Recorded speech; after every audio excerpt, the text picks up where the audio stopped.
தமிழ்நாட்டினுடைய super star தொகுதியா Perambur தொகுதி வந்து மாறிட்டு இருக்குங்க. அதனுடைய சட்டமன்ற அலுவலக கட்டிடத்த திரு விஜய் அவர்கள் இன்னைக்கு தொறந்து வச்சிருக்காரு. ஏன்னா, அவர் பெரம்பூர்ல நிக்கிறேன்னு சொல்லும்போதே வந்து ஒரு மிகப்பெரிய எதிர்பார்ப்பு இருந்துச்சு. ஏன்னா, பொருளாதார ரீதியாவும் சரி, கட்டமைப்பு ரீதியாவும் சரி, அந்த தொகுதி அப்படின்றது வந்து கொஞ்சம் பின்னடைவுல இருக்கிறத நம்மளால வந்து பார்க்க முடியுது. அதுக்கான ரீசன் திரு விஜய் அவர்கள் சொன்னது தான் எனக்கு ரொம்ப ரொம்ப புடிச்சிருந்தது.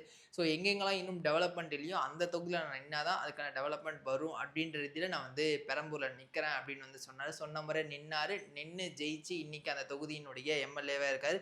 2 தொகுதியில ஜெயிச்சாரு. ஒரு தொகுதிய வந்து திருச்சி கிழக்கு வந்து ரிசைன் பண்ணிட்டு பெரம்பூர்ல நான் இருக்கேன் அப்படின்றதையும் வந்து சொல்லியிருந்தாரு. அங்க வந்து அவர் போயிட்டு அ பொதுமக்களுடைய குறைகள கேட்கறதுக்கோ, அவங்களுடைய மனுக்கள வாங்குவதற்கோ ஒரு ஒரு அலுவலகம் வேணும் இல்லையா? அதுக்கான ஒரு சட்டமன்ற அலுவலகத்த தான் இன்னைக்கு வந்து தொறந்து இருக்காங்க.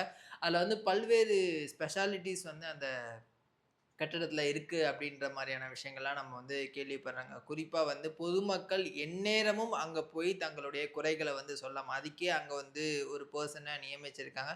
அவர் எப்போதும் வந்து அங்க தான் இருப்பாரு. நீங்க எந்த டைமுக்கு வேணாலும் நீங்க போலாம். அங்க போய் உங்களுடைய மனுக்கள வந்து குடுக்கலாம். 24 ஹவர்ஸும் அந்த ஆஃபீஸ் ஓப்பன்ல இருக்கும் பொதுமக்களுக்காக அப்படின்ற ஒரு விஷயம் வந்து உண்மையிலேயே ரொம்ப சூப்பரான ஒரு விஷயம்.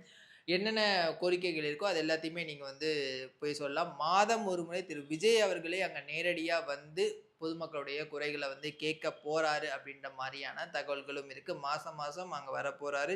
ஒன் டே ஃபுல்லா அங்க தான் வந்து இருக்க போறாரு. பொதுமக்களோட இன்டராக்ட் பண்ண போறார். பல்வேறு விஷயங்கள அங்க வந்து செயல்படுத்த போறாங்க அப்படின்ற மாரியான தகவல்கள்லாம் இப்ப நமக்கு கிடைச்சிருக்குங்க.